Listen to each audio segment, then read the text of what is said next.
फ़खर दुरानी साहब, आपसे पूछा जा रहा है कि भारतीय chief of defence staff general Anil Chauhan ने कहा है कि चीन, पाकिस्तान और बांग्लादेश की बढ़ती कुर्बत भारत के लिए तीन तरफा खतरा है। क्या भारत खुद को खतरे में देख रहा है या ये एक नया दिफाई बयानिया तश्कील दिया जा रहा है? शुक्रिया अलीना, ये बिल्कुल एक बड़ा इंपॉर्टेंट बयान उन्होंने दिया है। उससे चंद दिन पहले इनके जो डिप्टी आर्मी चीफ थे जनरल राहुल सिंह, उन्होंने भी एक इस तरह का बयान दिया था जिसमें उन्होंने कहा था कि भारत जो है वो सिर्फ पाकिस्तान नहीं बल्कि 3-4 मुल्कों के ख़िलाफ़ लड़ रहा था। तो ये एक तो पहली बात ये है कि ये जो भारतीय फोर्सेस हैं ये अपनी इनकम्पिटेंस को छुपाने के लिए ये बार बार ये इस तरह का बयानिया बना रहे हैं कि वो एक मुल्क के ख़िलाफ़ नहीं लड़ रहे बल्कि कई मुल्कों के ख़िलाफ़ जो है वो लड़ रहे हैं। एक तो ये इस बयानिए में मेरा ख्याल है कि कोई हकीकत और सदाकत नहीं है, और दूसरी बात ये है कि ये जिस वजह से ये कह रहे हैं उस पर अगर देखें, ये पाकिस्तान चाइना से अगर कोई डिफेंस इक्विपमेंट लेता है तो इसी तरह जो भारत है वो रशिया से भी लेता है, वो अमेरिका से भी लेता है, वो इसराइल से भी लेता है। तो इसका मतलब ये नहीं कि पाकिस्तान ये कहना शुरू कर दे कि पाकिस्तान एक ही वक्त में रूस, उसके साथ साथ अमेरिका और इसराइल के साथ भी जंग में है। तो ये मेरा ख्याल है कि ये एक जो नया बयानिया और जो अपना जो शिफ्ट कर रहे हैं, ये टोटल बर्डन है कि ये जो जिस तरह से उनको हजीमत का सामना करना पड़ा है जो मई में पाकिस्तान से, तो उससे एक तवज्जो हटाने के लिए ये बार बार इस तरह का बयानिया जो है वो बनाया जा रहा है। कभी वो बांग्लादेश और चीन का वो किया जा रहा है, कभी वो पाकिस्तान, तुर्की और चीन के हवाले से उसको मिलाया जाता है। तो इसमें मेरा ख्याल है कि ये बर्डन शिफ्ट करने के लिए ये अपने ऊपर। बहुत शुक्रिया फ़खर दुरानी साहब। महमल, अगला सवाल आपसे। अज़रबैजान में एक कानून साजी हुई है इंतहाई अहम, उससे मुतल्लिक पूछा जा रहा है कि ख़ानदानी कोड में तरमीम करके सेहत के लिए, माशरती बेहतरी के लिए करीबी रिश्तेदारों के दरमियान शादियां ममनू करा दे दी गई हैं। ये जो फर्स्ट कज़न्स होंगे वो शादी नहीं कर सकेंगे। सवाल ये हो रहा है कि क्या पाबंदी का फ़ैसला ख़ानदानी सेहत, माशरती बेहतरी के लिए दुरुस्त इक़दाम है? मेरा दिल का सवाल आपसे ये है कि क्या समझती हैं, पाकिस्तान में भी इस चीज़ के ऊपर गौर होना चाहिए? देखिए लीना, पहली चीज़ तो ये है कि जो फर्स्ट कज़न मैरिजेस होती हैं, हमने देखा है कि इसके ऊपर तो अब बहुत ज़्यादा जो है वो स्टडीज़ भी कंडक्ट की गई हैं। बल्कि बरतानिया के अंदर, क्योंकि बहुत ज़्यादा एक पाकिस्तानी आबादी भी रहती है, तो ब्रैडफर्ड के अंदर भी एक स्टडी हुई थी जिसके अंदर इसके ऊपर बड़ी डिटेल में इसको पढ़ा भी गया कि फ़र्स्ट कज़न मैरिजेस की वजह से जो बीमारियाँ होती हैं वो किस तरह की होती है। जिस तरह अगर स्पीच या लैंग्वेज डिफ़िकल्टीज़ हैं वो इनके शादी के मामले में यानी कि 11.3% होगी, वैसे जो रिलेटेड नहीं उनमें 7.4% होगी। तो इस तरह की चीज़ें बिल्कुल ये हैं हमारे सामने, और भी बहुत सारी इस तरह की स्टडीज़ है जो कज़न मैरिजेस को डिस्करेज करती है। और ये एक सच भी है कि जब बहुत ज़्यादा इंटर मैरिजेस होती है तो आपकी वही बीमारियां जो हैं वो कैरी करते हैं। मतलब मैं आपको अपनी एग्जांपल दे दूं, मेरे दादा दादी फर्स्ट कजन्स थे, मेरे पेरेंट्स जो है वो फर्स्ट कजन्स थे। तो एक जो डायबिटीज़ यानी शुगर जिसको हम यहाँ पर कहा जाता है आमतौर पर, वो एक पूरे ख़ानदान में एक बहुत कॉमन बीमारी है। मुझे भी होगी, इसी साल तशखीस हुई है।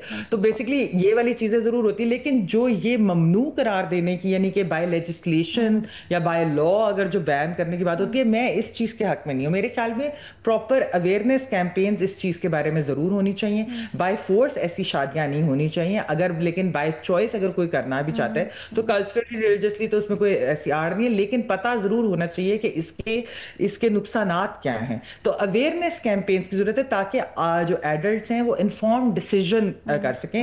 लेकिन मेरे ख्याल में स्टेट को प्राइवेट मामलात के अंदर मैं नहीं समझती कि उनको इस तरह के जो है वो मैं उस चीज के जो है यानी कि फ्रीडम ऑफ चॉइस के हक में हूं, तो मैं इस चीज में नहीं है। लेकिन ये मैं जरूर कहूंगी कि स्टडीज ये शो करती हैं कि इस तरह की शादियां होती रहती हैं, उसके नुकसानात बहुत ज्यादा हैं। तो मेरे ख्याल में कि अवेयरनेस कैंपेन, और दूसरा ये कि जिस तरह फोर्स्ड मैरिजेस नहीं होने चाहिए। यहाँ पर जबरदस्ती की शादी, ये नहीं हो सकता कि बचपन की मंगनी कर दी फर्स्ट कजन से पैदा होते ही कि जी ये तो इस तरह होना है। यहाँ पर ये बहुत होता है। और दूसरा ये कि जायदाद के लिए जो चीजें की जाती हैं, इस तरह की चीजें नहीं होनी चाहिए। तो लॉ के मैं इसके हक में नहीं हूँ कि मुझे लगता है कि बहुत ज्यादा मुदाखलत जब स्टेट करती है पर्सनल मामलात के अंदर, तो ये वैसे ही बहुत ज्यादा आउट ऑफ हैंड हो सकता है, मिसयूज भी बहुत ज्यादा होता है, हमने ये देखा है। लेजिस्लेट नहीं करना चाहिए, कानून साजी इसके ऊपर अवेयरनेस कैंपेन प्रॉपर होनी चाहिए, इसके ऊपर स्टडीज, तो जी हमने इस प्लेटफॉर्म होनी चाहिए एब्सोल्युटली, और हमने इस प्लेटफॉर्म से जी इस डिबेट का आगाज कर दिया है कि इस चीज़ के ऊपर गौर भी होना चाहिए, और इस चीज़ के ऊपर ये बड़ी रेलेवेंट डिबेट है पाक के अंदर। जितनी आप स्टडीज़ करवा सकें, इसके ऊपर बात कर सकें, प्लीज़ कीजिए। नस्लों के अंदर किस तरह से इसमें बीमारियां चल रही हैं, it needs to stop, and we need to look at it. आगे बढ़ते हैं जी। मजहर अब्बास साहब का सवाल ये है कि सिंध हाई कोर्ट में नंबर प्लेट्स की तब्दीली के फैसले के खिलाफ दरखास्त दायर की गई है और ये कहा गया है कि इस फैसले से शहरियों को मुश्किलात का सामना है। हुकूमत को नई डिज़ाइन की नंबर प्लेट मुफ्त फराहम करनी चाहिए। क्या ये मुतालबा दुरुस्त है? जी देखिए, पहली चीज़ ये कि ये बार बार नंबर प्लेट्स का इशू आता क्यों है। एक तो ये बात ये है कि जो इस वक्त नंबर प्लेट का इशू बन रहा है, मुझे बहुत अफसोस है कि उसको एथनिक रंग दिया जा रहा है। इसका लिसानी मामलात से कोई ताल्लुक नहीं है। मेरा ख्याल है ये लोगों को समझना चाहिए। सिंध पहले भी लिसानी मामलात में बहुत ज़्यादा जो है सिंध को नुकसान हो चुका है। इसका मामला बिल्कुल सीधे से हैं। 2013 में जब एक ऑपरेशन शुरू हुआ, उस वक्त सबसे पहले ये तय हुआ था ऑपरेशन में, एपेक्स कमेटी में, कि जी रजिस्ट्रेशन वगैरह, गाड़ियों की रजिस्ट्रेशन और मोटरसाइकिल की रजिस्ट्रेशन को चेक किया जाए। वो चेक करना शुरू हुआ तो पता चला कि कराची में कोई 6 लाख के करीब लोगों के पास ड्राइविंग लाइसेंस ही नहीं है। और उसका नतीजा क्या हुआ? उसका नतीजा ये हुआ कि फौरन कहा गया कि 1 हफ्ते में आप ड्राइविंग लाइसेंस बना लें। ऐसा रश पड़ा कि उस पूरी स्कीम को अबेंडन करना पड़ा। आज भी यही हो रहा है। कल मैं यहाँ क्लिफ्टन के एग्जीक्यूटिव जो उनका ऑफिस है उसमें गया था। आप यकीन करें, इतना छोटा सा ऑफिस था और उसमें कोई 250-300 लोग जो है वो मौजूद थे। एग्जीक्यूटिव का ऑफिस। ये 250-300 लोग जो प्लेट्स लेने के लिए आए थे, रजिस्ट्रेशन नंबर प्लेट्स। उसकी वजह क्या है? उसकी वजह यह है कि ये हमारी जब चाहे एक्साइज डिपार्टमेंट हो या गवर्नमेंट दीगर, ये नहीं सोचते कि पहले ये तो असेस कर लें कि कराची में कितने लाख मोटरसाइकिल्स हैं, कितनी लाख गाड़ियां हैं। एकदम जब आप ये डेडलाइन मुकर्रर करेंगे तो उसका प्रेशर कितना आएगा कि आपके पास वो कैपेसिटी है कि आप फौरी तौर पे वो कर सकें। तो इसको रिलैक्स करना चाहिए, इसको आहिस्ता आहिस्ता चीजें कर दी जाएंगी। मेरी बात भी हुई थी, जो मिनिस्टर से साहब से भी बात हुई थी, उन्होंने भी इस तरफ इशारा किया था, उनसे भी मैंने बात की। असल चीज क्या है? असल चीज ये है कि आप देखें कि नंबर प्लेट जाली है या असली है, कागजात जो हैं वो पूरे हैं नहीं है, ड्राइविंग लाइसेंस किसी के पास है या नहीं है। कराची की किसी मोटरसाइकिल पे, मैं चैलेंज कर रहा हूँ, कराची की किसी मोटरसाइकिल पर के सामने आपको नंबर प्लेट नजर नहीं आएगी। जब मैंने एक्साइज के एक अफसर से पूछा तो उसने कहा कि वो बड़ी वाली नंबर प्लेट जो होती हैं वो लोग अपने घर पे रख लेते हैं क्योंकि गाड़ियां मोटरसाइकिल चोरी हो जाती हैं। तो इसको रैशनल अंदाज में देखना चाहिए, इसको रैशनल अंदाज में हैंडल करना चाहिए।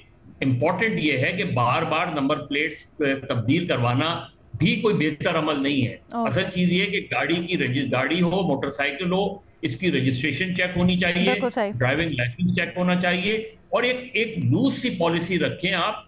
नई नंबर प्लेट्स आनी चाहिए, उसमें कोई हर्ज नहीं है, लेकिन एकदम आप जब कहेंगे कि 2 महीने में बना लो तो उसका नतीजा यही होगा कि तो बर्डन पड़ जाएगा, ओवरफ्लो। ठीक है, बहुत शुक्रिया मजहर अब्बास साहब। आगे बढ़ते हैं। इरशाद भट्टी साहब, बड़ा अफसोसनाक वाक़या कराची में पेश आया। अदाकारा हुमैरा, उनकी लाश कई माह बाद फ्लैट से मिली। अब 6 माह बाद बताया जा रहा है कि शायद उनकी लाश मिली है।